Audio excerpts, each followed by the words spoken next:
한 여학생이 고등학교를 마치고 대학을 가게 되었습니다.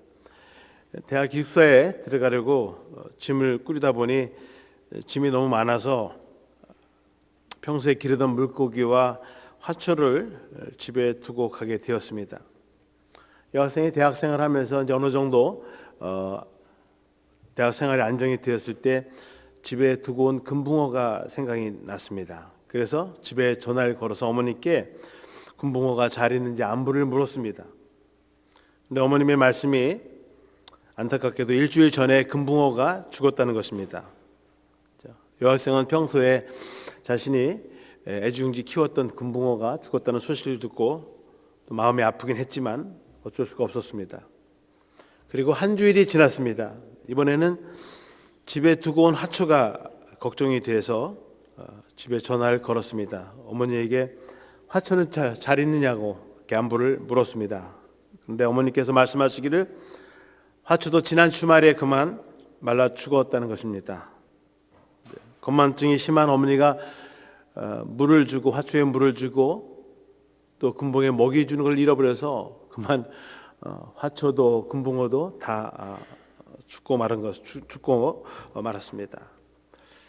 딸이 할 말을 잃어버린 채 잠시 침묵을 지키다가 어머니에게 다시 물었습니다. 어머니, 아빠는 아직 살아 계신가요?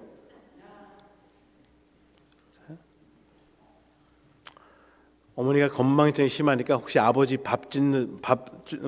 해드리는 일은 잃어버려서 아버지는 굶어 죽지 않았나 그렇게 물은 것입니다.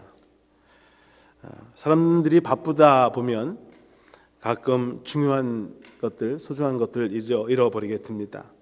지난 주간에 어느 교우분이 제 사무실에 들어오시더니 목사님, 화초가 다 죽었네요.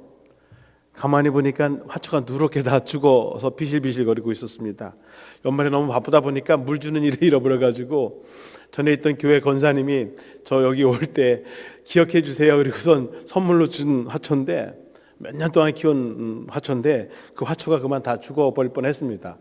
다행히 물을 주니까 다시 살아나기 시작했습니다.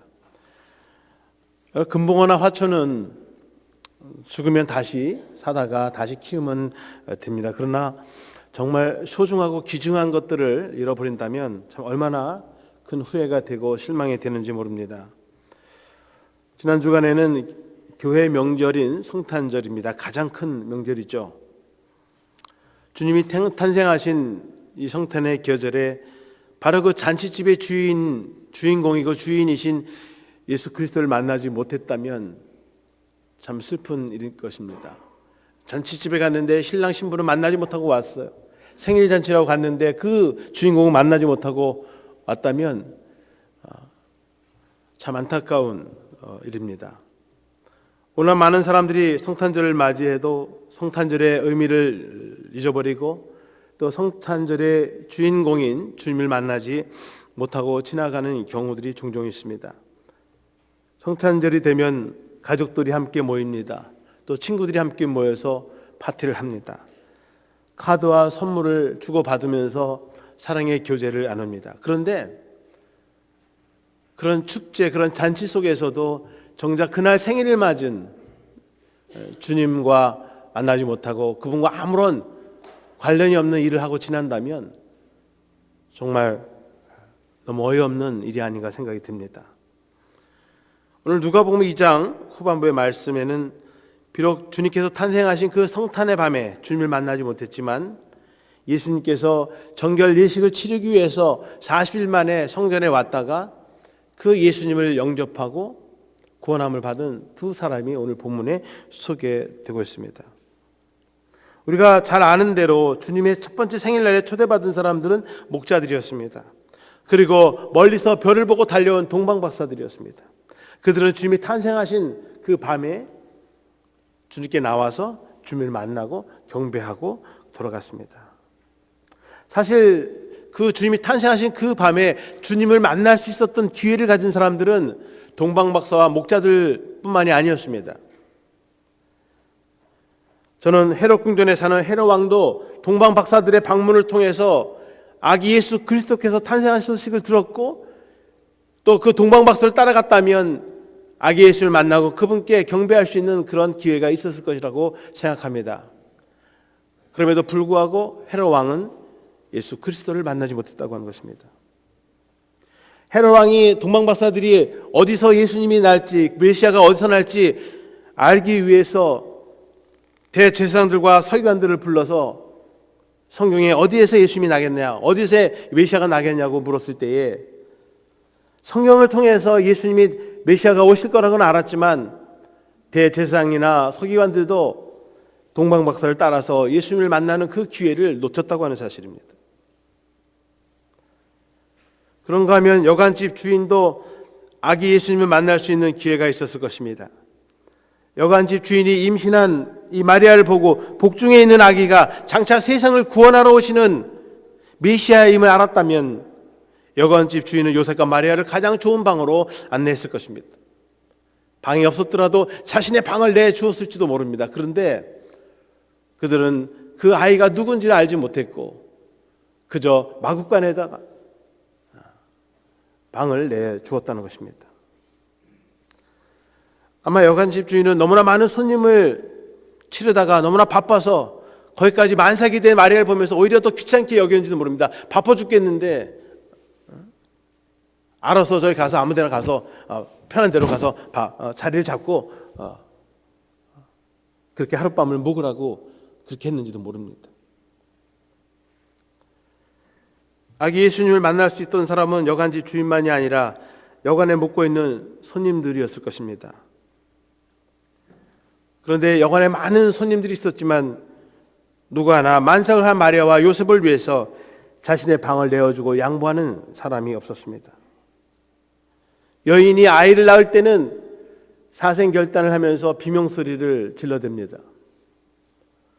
마구간에서 아이를 낳기 위해서 한 여인이 울부짖고 그리고 한 어린 아기의 울음소리가 울려 퍼졌다면 그 여관집 손님들은 누구 하나라도 나와서 거들어 주거나 아니면 그 아기 예수님을 만났을 것입니다. 그런데 그 고요하고 적막한 밤에 해산의 고통소리와 아이의 울음소리를 듣고 달려오는 사람이 없었다고 하는 것입니다. 여관집 손님들 가운데 누구 하나 한 여인의 울부짖는 소리에 귀를 기울였다면, 한 아기의 울음소리에 관심을 가졌다면 그들은 나와서 예수님을 만나고 예수님께 영광을 올려드리는 그런 은혜를 받았을 것입니다. 주님의 탄생의 영광의 자리에 참석하지 못한 비운의 사람들은 누구보다도 이 작은 유대 땅 베들레헴에 사는 마을 사람들이었을 것입니다. 미가서 5장 2절에 베들레헴 에브라다야 너는 유다 족속 중에 작을지라도 이스라엘을 다스릴 자가 네게서 내게로 나올 것이라. 그의 근본은 상고의 영혼에 있느니라. 선지자 미가는 이 세상을 구원하러 오시는 메시아가 유대 땅 작은 곳 베들레헴에 날 것이라고 이미 예고하셨지만 그 밤에, 탄생하신 밤에 어느 마을 사람들도 그 때를 알고 그 아기 예수께 나와 맞이하지 못했다고 하는 것입니다. 언젠가는 오겠지, 언젠가는 오겠지 막연한 생각만 가지고 정작 주님이 왔을 때는 그 예수님께 달려와서 맞이하는 사람이 없었다고 하는 것입니다. 관심이 없는 것이죠. 그럼 마가복음 13장에서는 주님께서 제자들에게 다시 오실 마지막 때를 말씀하셨습니다. 마가복음 13장 32절과 33절의 말씀에 그러나 그날과 그때는 아무도 모르나니 하늘에 있는 천사들도 아들도 모르고 아버지만 아시느니라. 주의하라, 깨어있으라. 그때가 언제인지 알지 못함이라. 주님께서 이 세상에 다시 오실 때에는 아무도 알지 못한다는 거예요. 천사들도 모르고 오직 하늘에 계시는 하늘 아버지만이 그 때와 장소를 아신다, 그렇게 말씀하고 있습니다. 그래서 주의하라, 늘 깨어있으라. 그래야만 주님 다시 오는 주님을 만날 수 있다고 그렇게 말씀하고 있습니다.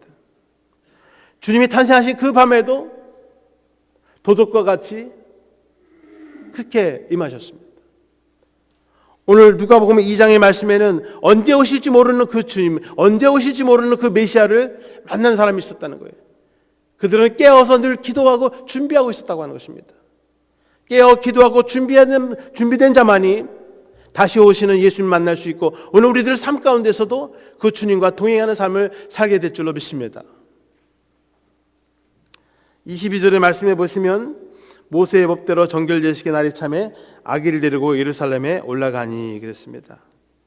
이스라엘 백성들은 아이를 낳게 되면 산모와 아이를 위해서 모세의 율법대로 정결예식을 치르게 됩니다. 이스라엘 사람들은 아이를 낳으면 그 아이와 산모가 부정하다고 말합니다. 왜냐하면 피를 많이 흘리기 때문에 그 피가 산혈이 부정하다고 해서 그래서 8일이 지나면 아이는 할례를 하고 남자아이는 40일이 되면 성전에 올라가서 어린 양을 잡고 또 형편이 어려우면 산비둘기 2마리나 집비둘기 2마리를 잡아서 정결예식을 치릅니다. 또 여자아이는 80일을 기다려야 합니다. 80일이 되면 정결예식을 치릅니다. 그래서 하나님께 바치고 그리고 하나님의 거룩한 백성으로 다시 태어나는 것입니다. 우리나라도 37일이라는 게 있습니다. 37일 7번 3번 지나야 아이가 바깥 출입할 수 있고 그전에는 금주를 해서 외부 사람들이 들어오지 못하도록 아이를 보호하고 그런 정결예식이 있죠. 아이가 잘못되지 않도록. 이스라엘 사람들도 일종의 그런 정결예식입니다. 사내 아이는 40일, 딸 아이는 80일을 정결예식을 그 동안에는 출입하지 못하고 그리고 그 달이 차면 성전에 와서 아이를 하나님께 바치고 정결예식을 치르는 것입니다. 마리아와 요셉도 모세의 율법에 따라서 자신의 아이를 날이 40일이 찼을 때 아기 예수를 성전으로 같이 모시고 와서 정결예식을 치렀습니다. 그런데 그때에 그러면 이스라엘 사람들이 40일 혹은 아이를 내면 정결예식을 치르면 많은 아이들이 와서 정결예식을 치르고 갈 것입니다. 예수님만 특별히 온 게 아니에요. 모든 이스라엘의 아이들은 다 여자아이고 사내아이고 40일 80일이 되면 다 성전에 와서 정결예식을 치르면 거의 매일 아이들이 와서 정결예식을 치를 것입니다. 그런데 오늘 본문에는 그 정결예식을 하러 온 그 아기 예수 그리스도를 만나고 그에게 영광을 돌린 사람들이 나왔다고 하는 것입니다. 오늘 본문에 시몬이라고 하는 사람이 나옵니다. 25절에 보시면 예루살렘에 시몬이라는 사람이 있으니 이 사람은 의롭고 경건하여 이스라엘의 위로를 기다리는 자라. 성령이 그 위에 계시더라. 정결예식을 하러 온 예수님을 만난 사람이 시몬이라는 사람인데 이 사람은 의롭고 경건한 사람이라고 했습니다. 의롭고 경건한 사람이 예수 그리스도를 만날 수 있습니다. 의롭다라고 하는 말은 디카이오스라고 합니다. 전에 말씀을 드린 적이 있습니다. 하나님의 말씀과 계명대로 바르고 공정하게 살아가는 사람을 의롭다 그렇게 하나님의 말씀대로 하나님의 계명대로 살아가는 사람. 경건하다라는 말은 히라보로 율라베스라고 그렇게 기록이 됐는데요. 이 율라베스란 말은 두려워하다, 경계하다, 경외하다라는 말입니다. 하나님을 두려워하는 것입니다. 하나님의 살아계심을 믿고 두려워하면서 자신의 삶을 또 세상과 경계하면서 자신의 말, 행동을 주의하면서 그렇게 살아가는 사람입니다.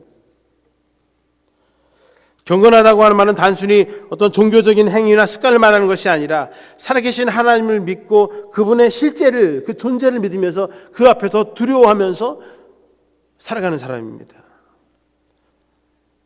여러분, 하나님을 믿는다고 하면서 두려워하지 않는다면 하나님의 존재를 믿는 것이 아닙니다. 하나님이 살아계신다면, 그분이 나와 함께 하신다면, 그분이 나의 생각, 나의 말, 나의 행동을 지켜보시고 감찰하신다면 우리는 하나님을 두려워할 수밖에 없습니다. 내가 말하는 말 한마디, 행동하는 거 하나하나 마치 하나님이 내 앞에 계신 것처럼 내가 살아간다고 하면 내가 함부로 말할 수 없고 내가 함부로 행동할 수 없는 것입니다. 바로 그게 믿음인 것이죠. 의롭다라고 하는 것이 내 행위를 통해서 겉으로 드러나는 내 믿음의 모습이라고 하면 경건하다고 하는 것은 나의 내면적인 하나님과의 관계를 말하는 것입니다. 그래서 내적이나 외적으로나 하나님과의 관계가 바로 세워지는 것, 나의 믿음과 행위가 일치되는 삶을 의롭고 경건하다, 그렇게 우리가 말할 수 있는 것입니다. 내 안에 내적인 영적인 삶, 나의 외부적으로 나타나는 그런 삶이 일치되는, 믿음과 행위가 일치되는 인테그리티가 있는 그런 삶이 바로 의롭고 경건한 사람이라고 하는 것입니다. 바로 이러한 사람에게 성령님의 임재가 함께 하신다고 하는 것입니다. 사실 예수님이 어린 이 아이 시절에는 어떤 성령님의 임재 역사를 그렇게 성경이 강조하지 않고 있습니다. 사도행전에서 예수님이 부활하시고 승천한 이후에 마가다락방에서 예수님의 제자들과 백신문도가 기도할 때 성령의 임재가 강하게 역사하셨는데, 오늘 본문에는 바로 그러한 성령의 임재 사건이 일어나기 전에도 이 시므온이라는 사람에게는 성령님이 그의 위에 있었다, 그에게 임재했었다고 하는 것입니다. 우리의 경건하고 의로운 삶 속에 살아가는 사람에게 성령님의 임재함이 있고, 성령님의 임재함을 따라서 인도함을 받아 나아갈 때 바로 예수 그리스도에게로 나아가는 길이 열려진다고 하는 것입니다.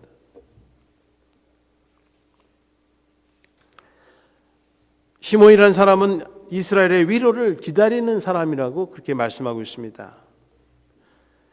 여러분, 이스라엘의 위로라고 하는 것은 하나님께서 이 고통받는 이스라엘 백성들을 찾아와서 위로해 주시고 치료해 주시고 그들의 삶을 구원해 주시는 하나님의 은혜를 말하는 것입니다. 오늘날도 많은 사람들이 하나님의 위로를 필요로 하고 있습니다. 하나님의 치료를 필요로 하고 있습니다. 그래서 예수님이 빨리 오시기를 기다리는 사람들도 있습니다.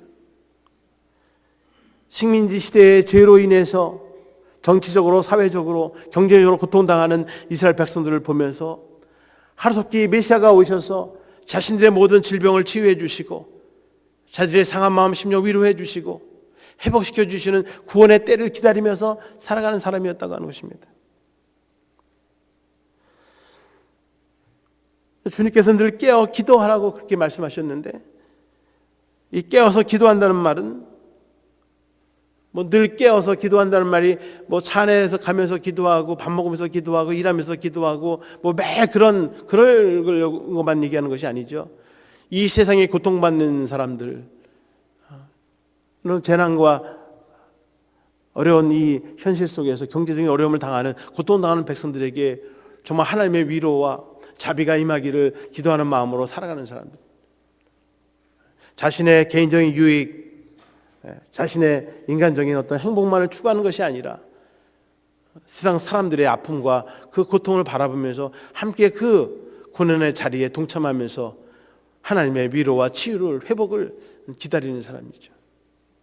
바로 그러한 사람들에게 성령님이 임하시고 바로 그런 사람들에게 예수 그리스도를 만날 수 있는 길을 허락해 주신다고 하는 것입니다. 여러분, 나 자신의 아픔, 나 자신의 고통만이 아니라 이스라엘 백성들, 하나님의 백성들의 그 고난과 고통의 주님의 위로가 함께 하시기를 기도하는 성도님들이 되시기를 축원합니다. 이스라엘의 위로를 기다리는 사람이 되어야 하겠습니다. 오늘 성경 본문에는 안나라고 하는 또 한 분의 선지자가 나옵니다. 본문 말씀 37절에 보시면 과부가 되고 84세가 되었더라. 이 사람이 성전을 떠나지 아니하고 주야로 금식하며 기도함으로 섬기더니 그랬습니다. 안나라고 하는 한 여선지자가 있었는데 이분은 결혼을 했습니다. 그런데 7년 만에 그만 사랑하는 남편을 여의고 말았습니다. 그리고 아이가 없이 84세가 된 그런 여인이었습니다. 이스라엘 사람들에게서 과부라고 하는 것은 남편이 없고요, 자녀가 없고 경제적인 능력이 없는 60세 이상의 여인을 과부라고 합니다. 그래서 성전에서 매일 그분들이 먹을 수 있는 식량을 나눠주는 그런 식량을 받는 그런 사람입니다. 바로 그 과부죠. 이 여인은 결혼한 지 7년 만에 사랑하는 남편을 잃었습니다. 아이가 없습니다. 평생 혼자 아무 낙도 없이 살아가는 그런 여인이었습니다. 그런 나이가 84세가 되었습니다. 그런데 이러한 분이 매일 성전에 나와서 성전을 떠나지 아니하고 주야로 금식하며 기도함으로 하나님을 섬겼다고 했습니다. 여러분, 84세 된 과부 여인이 무슨 기도를 했을까요? 자신의 육신의 건강을 위해서 하나님 나에게 건강 주시고 오래 살도록 기도했을까요? 아니면 죽은 남편을 위해서 하늘나라에 있는 남편을 위해서 기도했을까요? 아니면 없는 자녀를 위해서 나에게 자녀를 달라고 기도했을까요? 과연 이 80세 된 노인은 누구를 위해서 무엇을 위해서 기도했을까요? 아마도 저는 이 여인은 남편도 없고 자녀도 없고 아마 세상 낙도 없었을 것입니다. 금식하면서 기도했다고 했습니다. 먹을 것이 부족해서 없어서 금식한 것이 아니라 가난하지만 먹을 것이 없지만 그럼에도 불구하고 금식하면서 세상과의 연락하는 것을 끊어버리고 더 하나님께 나아가서 성전에서 매일같이 기도했다는 거예요. 어떻게 보면 주님께서 말씀하신 것처럼 늘 깨어 기도하는 여인이었다는 것이죠. 세상적인 것들을 끊어버리고 하나님과 영적인 관계를 맺으면서 살아가는 여인, 매일매일. 그리고 하나님의 백성들을 위해서, 고난받는 사람들을 위해서 기도했던 여인이 아닌가 생각합니다. 매일 성전에 나와 기도하고 하나님과 영적인 관계를 맺고 교제를 하는 그 여인에게 어느 날 성전에 찾아온 한 아이를 통해서 그의 메시아를 보았고 만나고 구원함을 얻고 그 메시아를 선포하고 전도하는 여인이 되었다고 하는 것입니다. 매일매일 주님의 오심을 기다리면서 늘 깨어 기도하다가 어느 날 성전에 찾아오신 아기 예수 그리스도를 만나게 된 것입니다. 우리가 늘 영적으로 깨어 기도한다면 우리들도 주님을 만나고 주님과 동행하는 삶을 살게 될 줄로 믿습니다. 마태복음 25장에 보시면 예수님께서 마지막 때에 목자가 양과 염소를 구분하듯이 세상을 심판하시는 그런 말씀을 하고 계십니다. 마태복음 25장 35절에 보시면 내가 줄일 때 너희가 먹을 것을 주었고 목마를 때 마시게 하였고 나그네 되었을 때 영접하였고. 주님께서 마지막 때에 의인들과 죄인들을 구분하면서 하늘나라로 갈 사람과 가지 못할 사람들을 구분하면서 하신 말씀이 내가 줄일 때 너희들은 먹을 것을 주었고 내가 목마를 때 마실 것을 주었고 내가 나그네 되었을 때 나를 영접했다. 그렇게 말씀하고 있습니다. 반면에 악인들에게는 마태복음 25장 42절 43절에 내가 줄일 때 너희가 먹을 것을 주지 아니하였고 목마를 때 마시게 하지 아니하였고 나그네 되었을 때 영접하지 아니하였고 헐벗을 때 옷 입히지 아니하였고 병들었을 때와 옥에 갇혔을 때 돌보지 아니하였느니라 하시니.